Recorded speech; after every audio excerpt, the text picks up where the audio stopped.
राजस्थान में पहले से पानी की इतनी समस्याएँ हैं, उस पे काम हो नहीं पाया, उसको लेके सरकार एक्शन में नहीं है, पानी की पूर्ति नहीं कर पाई है। वहीं दूसरी तरफ अरावली को भी धीरे-धीरे खनन माफिया दीमक की तरह खा रहे हैं। हाँ, हकीकत है, ये पानी की समस्या सिर्फ़ वही नहीं है हुँ, और ये दीमक की तरह खा रहे हैं, बिल्कुल सही शब्द है, अल्फ़ाज़ है और ये दीमक की तरह सिर्फ़ उसी को नहीं खाएँगे, ये हुँ, हम सबको खा जाएँगे और ये हम सबको खाने के लिए ही सरकार बनी है। हुँ, आपने पानी की बात की, तमाम चीज़ों की बात की, इनको चिंता ही नहीं है कि कहाँ ये सिर्फ़ वहाँ पानी की समस्या नहीं है, पूरे हिंदुस्तान में। आज देखिए ना, गाँव घर में पहले नल से पानी आ जाता था, कल से आता था, अब वो भी व्यवस्था नहीं है, अब आपको पानी खरीद के ही पीना पड़ेगा। बड़ी मुश्किल हालात हो गई हैं, इतना प उसमें जो है दरअसल सॉल्ट आ रहा है, इतनी नमकें आ रही हैं कि लोग आम तौर पे नहीं पी सकते हैं। तो हुँ, ये सरकार, इनके मंत्री, इनके नेता और जहाँ-जहाँ आज जिस वक़्त यहाँ शूट कर रहे हैं, यहाँ 4th की सरकार है, मतलब डबल, ट्रिपल की नहीं है, 4th है, मतलब पूरा मिला-जुला है, सेंट्रल मिला है, राज्य मिला हुआ है, एमसीडी मिला हुआ है, तमाम मेयर मिले हुए हैं। इसके बावजूद इनके पास जो है व्यवस्था नहीं है, इसके बाद इनके पास आइडिया नहीं है।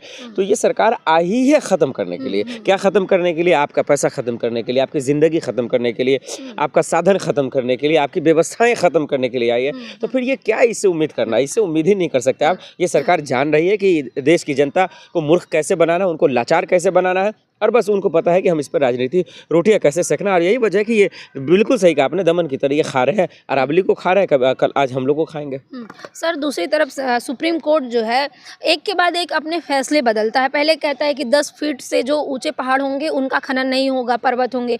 फिर दूसरी बेंच बैठती है, वो कहते हैं कि जो 20 फीट से ऊपर के पर्वत होंगे उनका खनन नहीं होगा। लेकिन अब जो जज का फैसला आया है, जो बेंचें बैठी हैं, उन्होंने कहा कि 30 फीट से ऊपर के जो पर्वत होंगे उनका खनन नहीं होगा, बाकी आप कर सकते हैं। क्या खुली छूट दी जा रही है? और जो खनन होता है उसका कहीं न कहीं अवैध रूप से शेयर जो है वो राज्य सरकार भी खाती है, तो क्या राज्य सरकार भी इस पे चुप्पी साधे हुए हैं? देखिए भाई, इतना टेक्निकल बात जो कर रही हैं, जी। ये क्या बीजेपी समझेगी या पूरी दुनिया क्या समझेगी? अब सुप्रीम कोर्ट में जो मामला जाता है, इसको एक एग्जाम्पल समझते हैं कि अरावली का जो मामला है, जो सरकार को फ़ायदा कमाना है, वो कमा के निकल जाएगी। जो उनका शेयर है, वो लेकर निकल जाएगी, उनको पता है। हुँ, अब देखिए बिहार में चुनाव हुआ, वोट चोरी को लेकर आवाज़ें उठी, हुँ, कोर्ट में मामला चलता रहा, वहाँ चुनाव भी हो गए, रिजल्ट भी आ गए, मंत्री भी बन गए, शपथ भी ले लिया, अभी तक कोर्ट में मामला चल ही रहा है। तो हुँ, ठीक इसी तरह यहाँ होगा।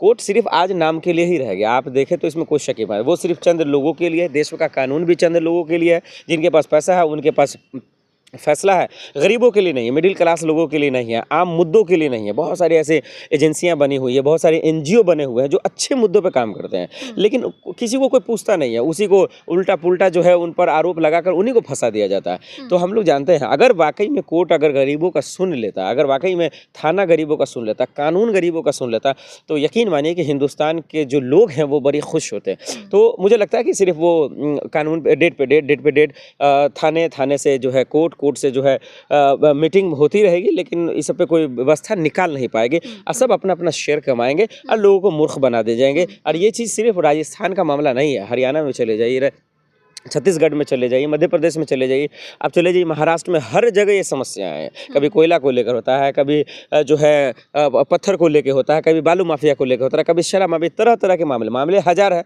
लेकिन इनके पास जो है आइडिया एक भी नहीं है हुँ, और इसके हुँ, पीछे की वजह है, इनको पता ही है कि देश की जनता को लूटना है, खसोटना है और अपनी अय्याशी हुँ। करनी है। सर, आप देखेंगे कि पिछले ही साल दुबई में इतना भयंकर तूफ़ान आया था कि पूरा जो आधा शहर था, आधा से ज़्यादा शहर वो अंधेरे में डूब गया था।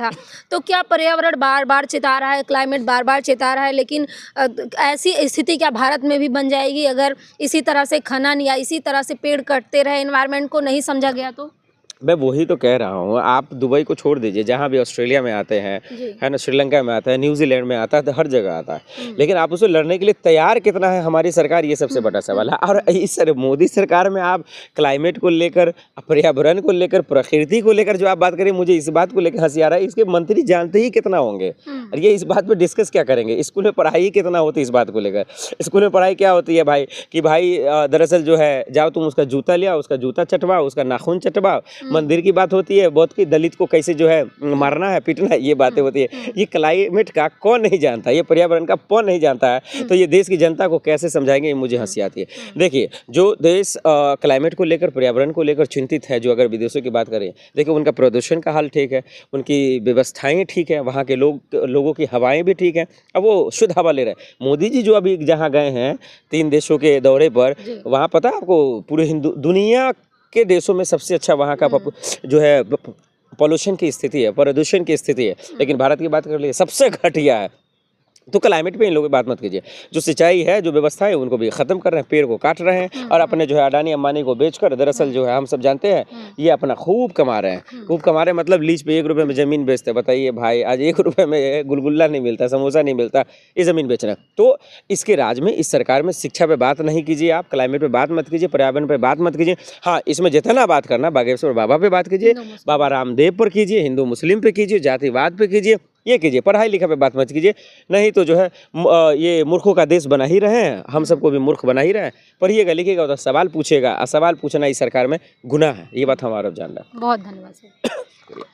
तो देखिए आसिफ सर हैं और इनका कहना है कि इस देश में पर्यावरण को लेके बहुत ही कम लोग हैं जो जानते हैं और इस पे जागरूकता बहुत ही कम लोगों के पास है। वहीं दूसरी तरफ अरावली का लगातार खनन चल रहा है, उसको लेके तमाम लोग गंभीर रूप से सवाल उठा रहे हैं। खास करके वहाँ का पर्यावरण इतनी तेज़ी से बदल रहा है और कुछ लोगों का मानना है कि अगर इसी तरह से रहा तो देश में जल्द ही डेजर्ट जैसा कुछ देखने को मिलेगा। आपको क्या लगता है? कमेंट बॉक्स में हमें अपनी प्रतिक्रिया जरूर दीजिएगा। धन्यवाद।